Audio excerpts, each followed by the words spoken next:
Morning. ये class 8 के lecture record कर रहे हैं, ठीक है। क्लास 8 में मैंने लाइट स्टार्ट किया था, ठीक है। और लाइट में मैं आपको क्या बता रहा था कि लाइट क्या है। तो light is a form of energy. Light एक एनर्जी का फॉर्म है और कोई भी ऑब्जेक्ट की विजिबिलिटी, इंसानों को कोई भी ऑब्जेक्ट की विजिबिलिटी जो है वो लाइट के कारण ही है। अगर लाइट नहीं होगा तो कभी भी आप किसी ऑब्जेक्ट को नहीं देख पाओगे, ठीक है। अच्छा, फिर मैंने ये आपको समझाया था कि किसी भी ऑब्जेक्ट का कलर आपको क्यों दिखता है। जैसे रेड रोज के बारे में बात किया था कि अगर एक रेड रोज है वो आपको रेड इन कलर क्यों दिख रहा है, क्योंकि उसकी प्रॉपर्टी क्या है कि वो क्या करेगा, व्हाइट लाइट में जो है वो 7 कलर्स है। ब्रॉड क्लासिफिकेशन अगर बोलोगे तो व्हाइट लाइट 7 कलर्स से मिलके बना है, लेकिन वो 7 कलर्स के भी बहुत सारे शेड होते हैं। जैसे ब्लू अगर है तो ब्लू का भी बहुत सारा शेड है, ठीक है। ऐसा नहीं कि ब्लू सिर्फ ब्लू हो गया, blue, dark blue, royal blue, green blue, पता नहीं क्या क्या ब्लू होते हैं। लड़कियां जानती होंगी अच्छे से, लड़कों को कलर का थोड़ा प्रॉब्लम होता है, उनको नहीं समझ में आता, लेकिन लड़कियां पहचानती है कलर इन जनरल। अब क्या बोल रहा था, हाँ, तो कोई भी ऑब्जेक्ट जैसे वो रेड रोज है, वो रेड इन कलर क्यों दिख रहा था, क्योंकि उसने क्या किया, रेड लाइट को वो रिफ्लेक्ट करता है और बाकी सारे कलर्स ऑफ लाइट को वो एब्जॉर्ब कर लेता है, इसलिए वो रेड इन कलर अपीयर हुआ था। उसी तरह कोई ऑब्जेक्ट व्हाइट इन कलर क्यों दिखता है, क्योंकि उसने क्या किया, सारे के सारे लाइट्स को वो रिफ्लेक्ट कर दे रहा है, इसलिए वो व्हाइट इन कलर दिखता है। कोई कलर ब्लैक क्यों दिख रहा था, ब्लैक इसलिए दिखता था क्योंकि उसने क्या किया, सारे कलर्स को एब्जॉर्ब कर लिया। अगर कोई ऑब्जेक्ट ऐसा होगा जो सारे कलर्स को एब्जॉर्ब कर लेगा, वो ब्लैक इन कलर दिखता है। अब ये बहुत ही नॉर्मल सा स्टेटमेंट है, जनरली ऐसा बोलते भी हैं कि ठंड के टाइम में, जब ठंड का टाइम होता है तो डार्क कलर के कपड़े पहनने चाहिए। अब ऐसा इसका रीजन क्या हो जाएगा, जैसे अगर ठंड के दिनों में आपको गर्मी चाहिए होती है, बाहर का एटमॉस्फेयर बहुत ठंडा होता है तो आपको गर्मी चाहिए होती है। अब उसके लिए अगर आपने डार्क कलर के कपड़े पहने, ब्लैक इन कलर का अगर आपने शर्ट पैंट या कुछ भी टी शर्ट वगैरह कुछ भी पहना है, तो उसकी टेंडेंसी क्या है, वो लाइट को एब्जॉर्ब करने की टेंडेंसी रख रहा है क्या। अगर वो लाइट को एब्जॉर्ब कर रहा है तो तुम्हें क्या होगा, वो हीट को ट्रैप करने की कोशिश कर रहा है। लेकिन अगर तुमने व्हाइट या लाइट ड्रेस का कपड़ा पहना होगा तो उसकी टेंडेंसी रिफ्लेक्ट करने की होती है। इसलिए ऐसा बोलते हैं कि समर के टाइम में वन शुड वेयर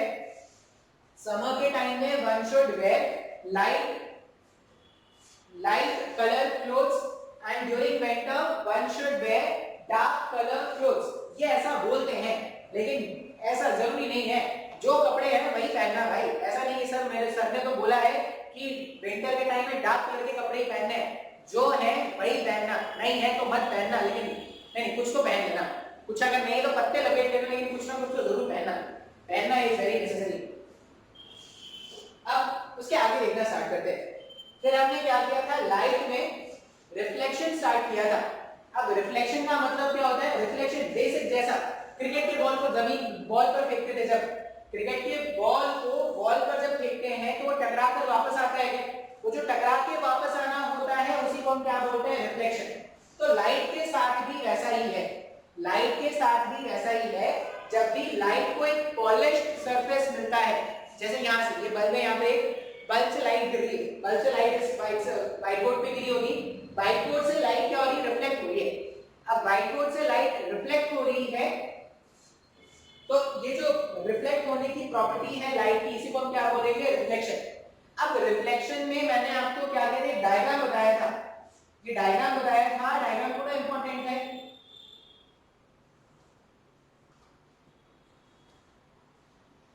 ये आती हुई जो रे होती है इसे बोलते हैं इंसिडेंट रे,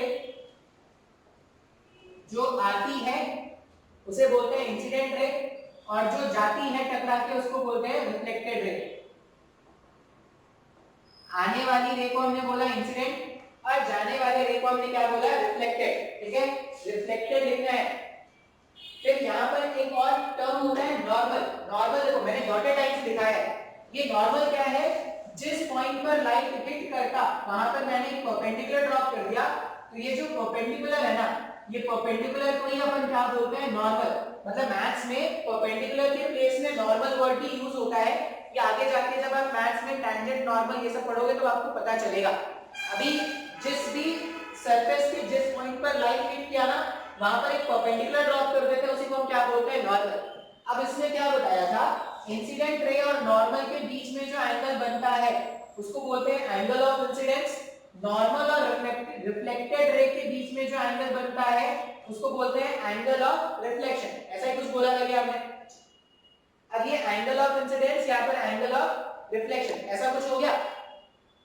अब इसके बाद कुछ लॉज है यहाँ पर रिफ्लेक्शन के लॉज है। जैसे रिफ्लेक्शन का पहला लॉ क्या होता है कि कभी भी एंगल ऑफ इंसिडेंस और angle of reflection, angle of incidence और एंगल ऑफ रिफ्लेक्शन का वैल्यू क्या होगा, सेम होगा। सेम क्यों हो, सेम जो होता है वो उसकी पहली प्रॉपर्टी है। लॉज ऑफ रिफ्लेक्शन का पहला स्टेटमेंट क्या है, angle of incidence is equal to angle of reflection. अब angle of incidence incident ray और नॉर्मल के बीच का एंगल है और एंगल ऑफ रिफ्लेक्शन जो है वो नॉर्मल और रिफ्लेक्टेड रे के बीच का एंगल है। अच्छा, इसके बाद जो सेकंड लॉ होता है ना वो ज्यादा इंपॉर्टेंट होता है। फर्स्ट तो बहुत ही आसान है, लोगों के जुबान पे बैठा होता है, angle I equals to angle R, बहुत ही आसान है। सेकंड लॉ का स्टेटमेंट जो मैं लिख रहा हूं वही याद रखना, incident ray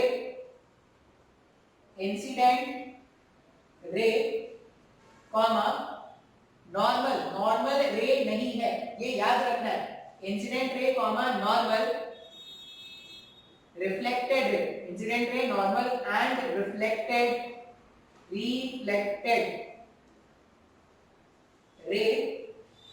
at the point of incidence, at the point of incidence, at the point of incidence all lies in the same, all lies in the same plane।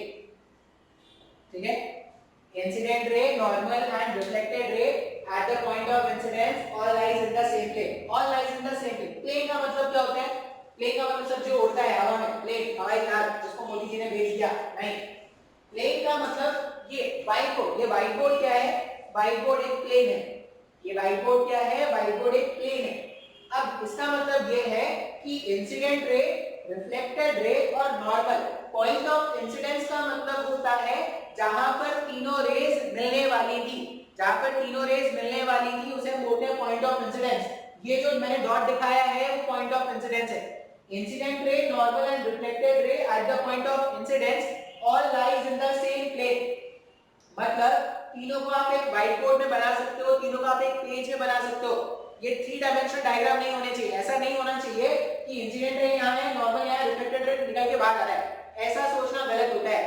तो जो सेकंड लॉ है वो क्या बोलता है कि incident ray, normal and reflected ray at the point of incidence, जहां पर तीनों मिलते वहां पर वो क्या करेंगे, प्लेन में रहेंगे। अब प्लेन में रहेंगे मतलब तीनों को यूज करके या तीनों को आप एक पेज में बना सकते हो।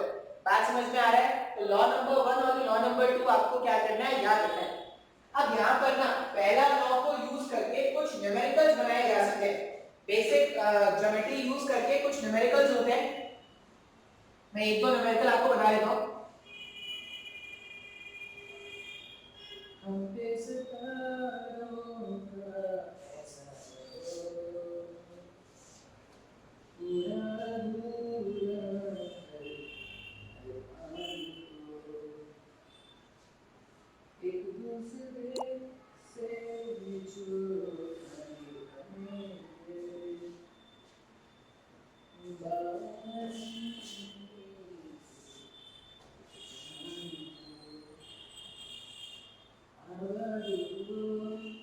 तब तक मैं व्हाइट बोर्ड रख करूं, आप भी अपने एंटरटेनमेंट के कुछ कर सकते हो। छोटा सा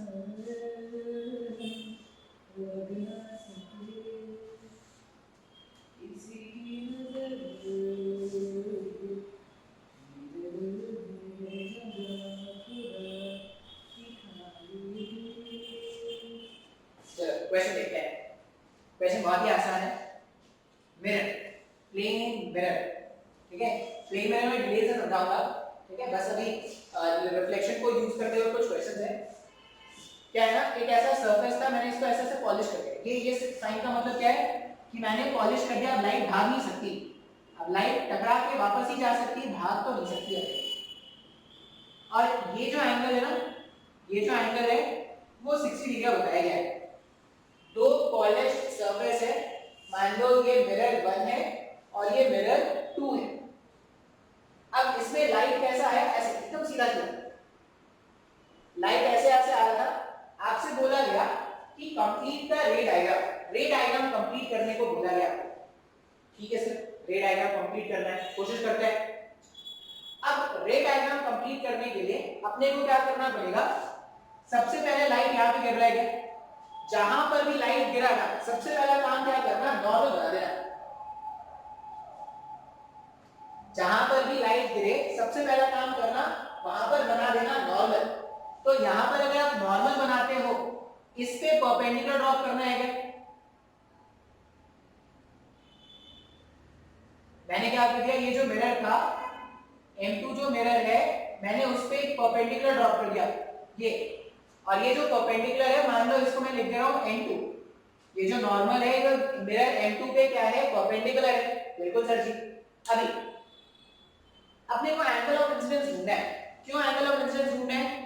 एक बार अगर एंगल ऑफ इंसिडेंस मिल गया तो कितने एंगल पे वो रिफ्लेक्ट होके भागेगा ये पता चल जाएगा।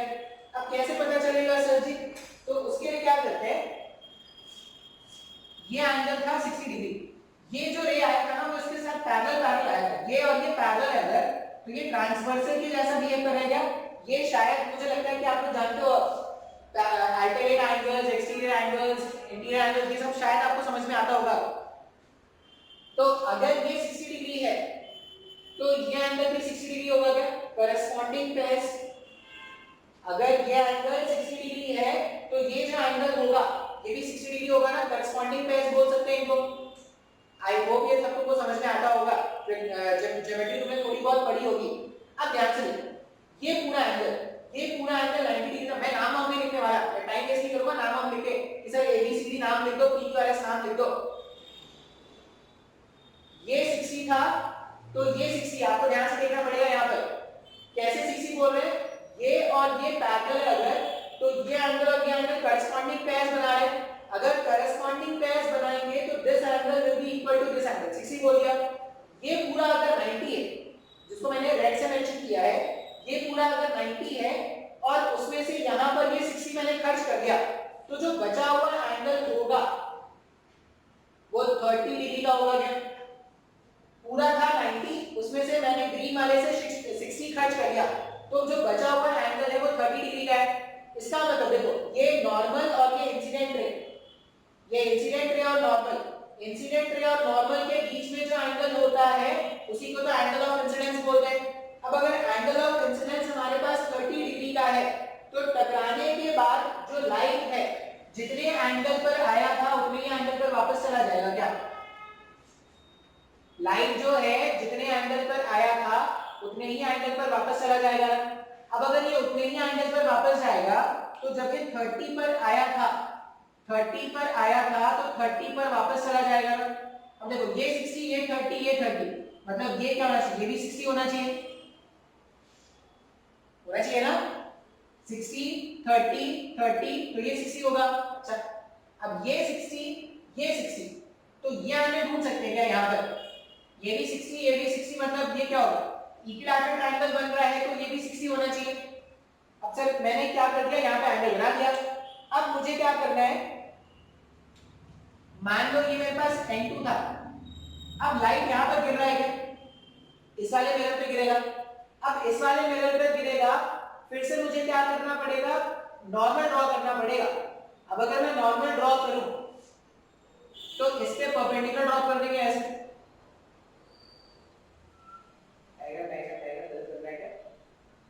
ये 60 है ना, ये 60 है। अब इस पॉइंट पर अगर मेरे को नॉर्मल ड्रॉ करना है तो इतना अगर 60 है, ये डायग्राम थोड़ा गलत है, ये यहाँ पे दिख रहा है ऐसा,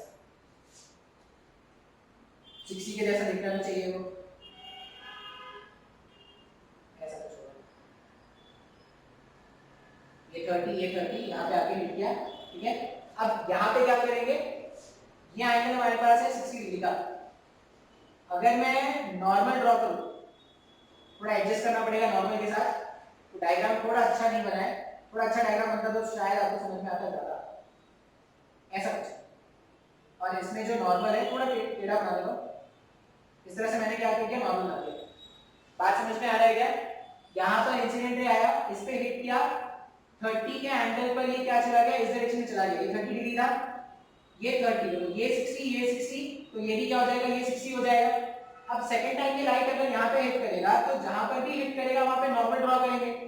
सपोज ये मैंने बना दिया, पहले वाला मिरर था तो मैंने कितना बना दिया, नॉर्मल एंगल बना दिया। अब ये पूरा एंगल जो है यहाँ पर, ये पूरा एंगल 90 डिग्री का है। अगर 90 उसमें मैंने इतना खर्च कर दिया 60, तो ये जो बचा हुआ एंगल होगा ये 30 डिग्री का है। जितने एंगल पर लाइट का रे आया था, जितने एंगल पर लाइट का रे आया था, उतने ही एंगल पर वापस चला जाएगा क्या? तो ये 30 डिग्री पर आया था, तो 30 डिग्री बनाकर क्या हो जाएगा, वापस चला जाएगा। तो ये रे डायग्राम था जो आपको कंप्लीट करना है, एकदम एक एक करके स्क्रीन को पीछे कर करके। देखो रिकॉर्डेड लेक्चर का यही फायदा है भाई साहब, रिकॉर्डेड लेक्चर का यही फायदा है, आप पीछे कर करके आराम से देख सकते हो, एकदम स्टेप बाय स्टेप देखना।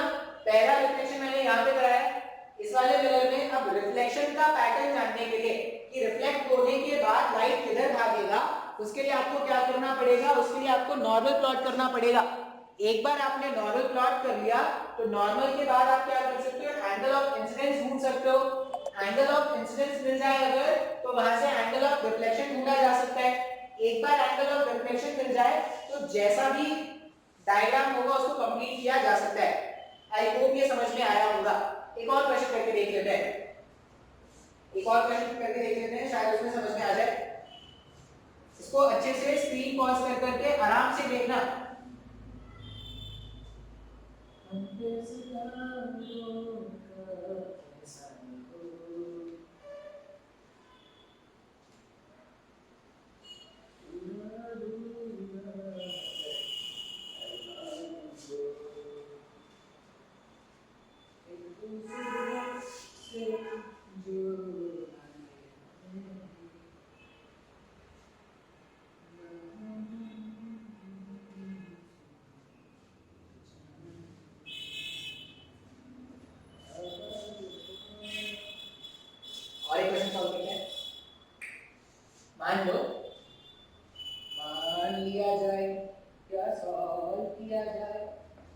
क्वेश्चन कैसा बनाते हैं, कुछ भी बना सकते हैं क्वेश्चन को।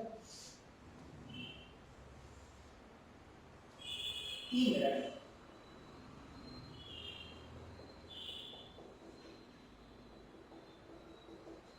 और रे ऑफ लाइट ऐसा है,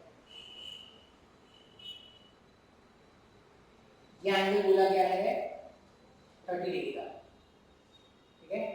ये लाइट ऐसे इंसिडेंट हुआ। अब आपसे क्वेश्चन बोला है कि कंप्लीट द रे डायग्राम कंप्लीट करना है। अब रे डायग्राम कंप्लीट करना है, फिर से सबसे पहला काम क्या करेंगे, जहां पर भी रे ऑफ लाइट, अच्छा ये सारे एंगल्स 90 डिग्री है, 90 90, जहां पर भी रे ऑफ लाइट गिरेगा, सबसे पहला काम क्या करेंगे, वहां पे बनाएंगे नॉर्मल। तो रे ऑफ लाइट कहां गिरा, तो यहां पर बनाया हमने नॉर्मल। ये 30 था, तो ये बचा हुआ एंगल 60 डिग्री का हो जाएगा। अब अगर एंगल ऑफ इंसिडेंस 60 डिग्री का है, इसका मतलब रिफ्लेक्ट होने के बाद ये 60 डिग्री पे ही भागेगा। जितने एंगल से आया था उतने ही एंगल से क्या हो जाएगा, भाग जाएगा। एरोस बहुत इंपॉर्टेंट है, एरोस हमेशा दिखाना पड़ता है आपको, एरोस नहीं दिखाओगे तो डायग्राम गलत हो जाएगा। अच्छा, अब ये यहाँ पे गिरा हुआ, यहाँ पे पहला रिफ्लेक्शन हो चुका है। सेकंड रिफ्लेक्शन की अगर मैं बात करूं तो वापस से मैंने क्या कर दिया, नॉर्मल बना दिया। अभी देखते हैं, ये 60 मतलब ये 30 90 था, ये 30 ये 90, तो ये वापस से क्या हो जाएगा, 60 हो जाएगा। ये 60 तो ये 30 हो गया। अगर एंगल ऑफ इंसिडेंस 30 डिग्री का है, तो रिफ्लेक्ट होने के बाद ऐसा कुछ भागेगा ये। अब जितने एंगल पर आया था उतने ही एंगल पर रिफ्लेक्ट होकर वापस चला जाएगा। तो ये 30 ये वापस से 60 है, 90 मतलब यहाँ पर ये 30 आ रहा है। अब जब ये यहाँ पर गिरेगा, सेकंड रिफ्लेक्शन हो गया, यहाँ पर थर्ड रिफ्लेक्शन होगा। थर्ड रिफ्लेक्शन का पैटर्न जानने के लिए फिर से अपने को नॉर्मल प्लॉट करना पड़ेगा। तो यहाँ पे अपन ने प्लॉट किया इस तरह से नॉर्मल, मान लो एंट्री प्लॉट कर दिया। अब ये 30 है और ये पूरा 90 है अगर, तो जो बचा हुआ एंगल है या जो एंगल ऑफ इंसिडेंस होगा थर्ड वाले रिफ्लेक्शन के लिए वो 60 डिग्री है। थर्ड वाले रिफ्लेक्शन के लिए एंगल ऑफ इंसिडेंस है 60 डिग्री। तो जितने एंगल पर आया है उतने ही एंगल पर वापस चला जाएगा क्या। तो ये रे डायग्राम था जो अपने को कंप्लीट करना था। एंगल ऑफ इंसिडेंसेस और रे डायग्राम इस तरह से बना दोगे, सिंपलीफाई कर दोगे, आंसर हो जाएगा। बस मैंने क्या किया ना, बेसिक ज्योमेट्री यूज करके लॉज ऑफ रिफ्लेक्शन पे कुछ क्वेश्चंस आपको बता दिए, ठीक है। अब अगर आपको रिफ्लेक्शन समझ में आ गया है तो हम क्या करेंगे, नेक्स्ट टॉपिक स्टार्ट करेंगे, प्लेन मिरर। आप इसको क्या करो, स्क्रीन पॉज करके इसको नोट कर लो और नेक्स्ट में नया टॉपिक लिखो, प्लेन मिरर। अब प्लेन मिरर जो है ना कुछ नया टॉपिक नहीं है। प्लेन मिरर सुबह शाम उसके सामने जाके खड़े हो जाते हैं। प्लेन मिरर घर घर में प्लेन मिरर होगा, घर घर में प्लेन मिरर और सुबह शाम जाके उसके सामने खड़े हो जाते हैं, इस उम्मीद के साथ कि शायद आज तो अच्छे दिखने लग जाए। हमेशा जाते हैं प्लेन मिरर के सामने, फिर वही निराश होकर लौटना पड़ता है कि कुछ तो चेंज आया नहीं। जैसे गधे पहले दिखते थे अभी भी वैसे गधे टाइप दिखते हैं, कुछ तो चेंज आया नहीं। फिर सोचा कि मिरर ही खराब होगा, मिरर ही खराब होगा, मार्केट गए, महंगा वाला मिरर खरीदा, बेल्जियम मिरर, ठीक है। महंगा वाला मिरर खरीदा, बेल्जियम मिरर ले आए अब उसको घर में, फिर से मिरर के सामने सर समझ के तैयार हो गए। फिर से देखा कि मिरर ग्लास चेंज कर लिया भाई साहब, अभी भी वैसे ही दिख रहे हैं गधों के जैसा। तो मिरर मिरर क्या है, अनबायस्ड। मिरर को बायसिंग करना नहीं आता। बायसिंग मतलब जैसे हो वैसे ही मिरर के सामने दिखोगे। मिरर मोटे को पतला, पतले को मोटा नहीं, कुछ कुछ मिरर होते हैं वो जाली मिरर होते हैं, वो तुम अगर पैर में मेले में अगर जाओगे तो दिखाने को जाली मिरर होते हैं। लेकिन प्लेन मिरर जिसके बारे में हम पढ़ेंगे ना वो एकदम अनबायस्ड है। वो अनबायस्ड है मतलब रोते हुए को रोता ही दिखाएगा, हंसते हुए को हंसता ही दिखाएगा और जैसे हो वैसा दिखाएगा। बस सिंपल इतना बोलो। प्लेन मिरर क्या है भाई साहब, तो प्लेन मिरर में बस इतना याद रख लो, इसका डेफिनेशन याद रखिए। अभी जो डेफिनेशन बताऊंगा वो अभी नहीं समझ में आएगा, जब स्फेरिकल मिरर सिखाऊंगा ना तभी समझ में आ जाएगा। प्लेन मिरर डेफिनेशन अभी जो बता रहा हूं बस याद करके रख लेना, डेफिनेशन अभी नहीं समझ में आएगा। एक बार जब मैं स्फेरिकल मिरर पढ़ाना स्टार्ट करूंगा तब आपको समझ में आएगा कि क्या कहानी है प्लेन मिरर की। मेरा बैटरी बंद होने वाला है, जल्दी मेरे फोन का बैटरी बच जाएगा, देखते हैं कितना बड़ा पाते हैं। प्लेन मिरर क्या है, a mirror whose radius of curvature, a mirror whose radius of curvature tends to infinity। Sir क्या लिख दिया sir, a mirror whose radius of curvature tends to infinity। मैं बोल रहा हूं अभी नहीं समझ में आएगा, बस अभी के लिए याद रखो, अभी के लिए याद रखो। जब मैं स्फेरिकल मिरर सिखाऊंगा ना, कॉन्केव मिरर, कॉन्वेक्स मिरर, ये सब तरह के मिरर सिखाऊंगा, तब मैं आपको ये डिटेल से समझा दूंगा कि क्या मतलब है इसका। अभी के बस इतना बोल दो कि ये प्लेन मिरर क्या है, अ प्लेन मिरर, सॉरी यहाँ पे a mirror whose radius of curvature tends to infinity is known as a plane mirror, ठीक है। अब प्लेन मिरर बनाएंगे कैसे, तो एक ट्रांसपेरेंट मटेरियल ले लो, एक ट्रांसपेरेंट मटेरियल ले लो इस तरह से, और इसमें ना सिल्वर नाइट्रेट होता है, सिल्वर का कोई कंपाउंड होता है, ठीक है। वो देखोगे अगर तो तुमको मिरर में दिख ही जाएगा, वो ऑरेंज ऑरेंज टाइप का कुछ क्या करते हैं, पेंट कर देते हैं।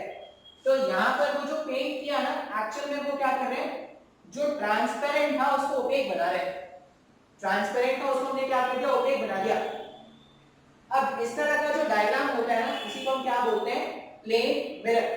अब यहां से यहां का जो लेंथ है ना, इसको लेंथ ऑफ मिरर या अपर्चर भी बोल सकते हो। मिरर का जो लेंथ होगा उसे क्या बोलेंगे, aperture, A P E R T U R E। ठीक है, या वो length of mirror, size of mirror, जो भी हो सकता है। अब इस प्लेन मिरर के कारण अपने को क्या करना है, इमेज बनाना सीखना है। प्लेन मिरर के कारण अपने को क्या करना है, इमेज बनाना सीखना है। अब इमेज बनाना सीखना है मतलब क्या करना है, थोड़ा बेसिक ज्योमेट्री यूज करना है, basic laws of reflection use करना और इमेज बनाना सीखेंगे। अब एक्चुअल में क्या होता है ना, कोई भी ऑब्जेक्ट, मिरर का काम ही यही होता है कि वो एक ऑब्जेक्ट का एक इमेज बनाता है। तो इमेज क्या हो गया, इमेज कुछ ऐसा हो गया जो लाइट के इंटरैक्शन के कारण या लाइट के रिफ्लेक्शन, रिफ्रैक्शन, अलग अलग फिनोमेना जो लाइट में हम आगे पढ़ेंगे ना, उसके कारण लाइट क्या करता है, लाइट जब कन्वर्ज करता है किसी पॉइंट पर तो वो एक इमेज फॉर्म करता है। अब वो इमेज का फॉर्मेशन अपने को देखना है। इमेज का फॉर्मेशन किस तरह से होगा, तो जैसे अगर मैं बोलूं कि ये बल्ब है, यहाँ पे बल्ब है, यहाँ पे बल्ब है, यहाँ पे बल्ब है। अब लाइट के रेस कितना, इसमें से एक रे आया होगा, उसमें से एक रे आया होगा, उसमें से एक रे आया होगा, ऐसा होता है क्या? नहीं, एक लाइट के सोर्स से इनफिनाइट करोड़ों नंबर ऑफ लाइट के रेज आ रहे हैं। अब अगर मैं बोलूं कि ये मिरर पे करोड़ नंबर ऑफ लाइट के रेज मुझे दिखाने हैं, पॉसिबल है क्या? लाइट के रेज ही दिखाते रह जाएंगे, मरते दम तक भी लाइट के रेज बना रहे हैं, मरते हुए अपने जो आगे का जनरेशन को बोलेंगे भाई मैंने तो बनाते बनाते मैं मर गया, तुम भी बनाते बनाते मर जा, ऐसा बोल देंगे क्या? नहीं।